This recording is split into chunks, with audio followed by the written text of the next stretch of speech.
Ok តោះយើងមកមើលពីវិធីសាស្ត្រកែរូបរូបកកង្ងែកបែបនេះឲ្យទៅជារូបដែលមានកត្រង់នេះត្រង់បែបនេះអញ្ចឹងយើងប្រើ tool មួយឈ្មោះថា Puppet Bird តោះអញ្ចឹងយើងធ្វើទាំងអស់គ្នានេះយើងចូល edit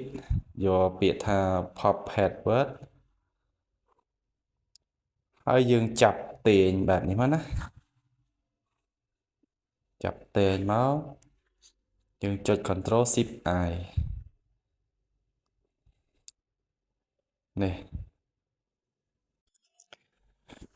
ចឹងនេះត្រង់ហើយប៉ុណ្ណឹងចឹងវីដេអូយើងខ្លីៗមានតែប៉ុណ្ណឹង